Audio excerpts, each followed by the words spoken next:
We're joined by Vivienne Walt, Paris correspondent for Time magazine. You've written the cover story in this week's edition of Time, Rising from the Ashes Inside the Fight Over Rebuilding Notre Dame. Before I ask you about what's inside Notre Dame these days, your reaction to the report we just saw, a one-week delay, we hope, another delay. We're just seeing now that scaffolding coming down from Notre Dame itself. It's proving to be a long process since April 15th. You know, I think from the outside, a lot of people look at Notre Dame, they think the rebuilding is already underway. But in fact, when you go inside, you realize that they are months away from even being able to start considering how to rebuild Notre Dame. There is so much they need to do. Firstly, the lead problem is really critical. I mean, you had tons of lead falling from the roof in one of the most crowded neighborhoods in all of Paris. The second is just the stability of the building. It looks rock solid. It looks like it's, completely intact. But in fact, there still is a risk that the cathedral could, in fact, collapse. And that is really one of the most urgent and pressing worries within the cathedral when you go inside and speak to those who are actually trying to save Notre Dame. And you can add a new worry, what with that record-breaking 42 degrees Celsius we saw Thursday in the French capital. Every heat wave is a major shock. It's a shock, aside from the shock that the building sustained from the fire, from the high-pressure water hoses that the firefighters pumped in for hours. And then came two major heat waves in the last month.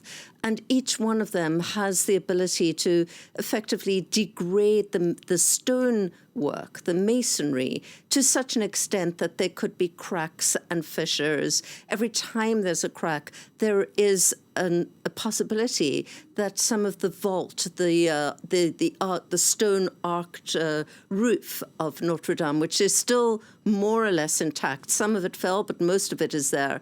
But if that collapses, and that is still a risk, then you have structural possibility that the entire cathedral can fall down. You must have had butterflies in your stomach. You say you've been 3 times inside of Notre Dame for this report. You must have had butterflies in your stomach the first time you went in. What were you expecting to see, and what did you see? I honestly was not expecting to see this level of vulnerability of the cathedral. You know, it's such a massive structure. You tend to think of it as kind of being immutable. And I think that's what the shock was for much of the world, is that, for centuries, it's just been there so solid. And in fact, it was very fragile. So I think once we got inside and we were forced to put on disposable overalls and hard hats, disposable because of the toxicity. And we were told to launder all our clothes and wash our shoes afterwards. But once you get inside, what's the most remarkable thing is that it is utterly empty and you can hear a pin drop. And it's not the Notre Dame we know as being crowded and full of tourists and, everybody jostling for space and taking pictures. It is utterly vacated. It's like walking into a mausoleum. Once you get on top of the roof to the actual site of where the fire was, and you actually take note of how enormous this damage was, it's a little overwhelming. There's only about 75 people working on Notre Dame at the moment. Most of the cathedral is too fragile for actual people to be manipulating or working. And for that reason, they don't have an exact account of what the damage was, because they've not been very close up to most of the surfaces. It will take a few months before they've actually stabilized the building enough for them to actually climb all over the building and really take measurements of how much damage was done on April 15th. And yet your piece does not end on a pessimistic note. You were convinced that, yes, it will survive, and it will, better than survive, it will morph into something perhaps a little bit different. I think what was so impressive is the team behind this reconstruction right now, a salvage operation, a triage site, really, and what will be the reconstruction team. it's rare to find a team that's so dedicated, that's so, full of passion. These are people who have had like lifelong attachments to the cathedral. They all tell stories about how they were in the choir when they were kids, or, they've collected all the books that they could find about Notre Dame. It was their life's ambition to work at Notre Dame. Now they are the team basically overseeing its reconstruction. Right now it's a core team of engineers, architects, construction workers. Of course, it's going to get a whole lot bigger.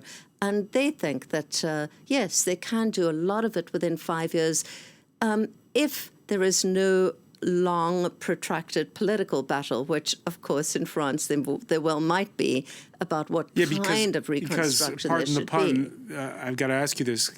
What's your religion? Do you do a replica of the spire that collapsed, or do you opt for something different? I think those within the team inside Notre Dame, although they say it's not their decision, it's the government's decision, it's President Macron's decision, but they clearly favor replicating what was there. They're very attached to it. However, the president might have a different viewpoint, and that could be a very drawn-out battle. If they can get that settled politically very quickly, which is a big if, then they say they can do a lot of the work by 2024, which is what President Macron would like. He wants it reopened by the Summer Olympics in Paris that year. They will still have many years ahead of them to get it to where it was before April 15, but it could theoretically by then open to worshippers, maybe open to a lot of tourists, although perhaps not 14 million a year as it was before. All right, we shall see. Many thanks, Vivienne Walt. That piece in the cover story of this week's Time magazine. Thank you for joining us here on France 24.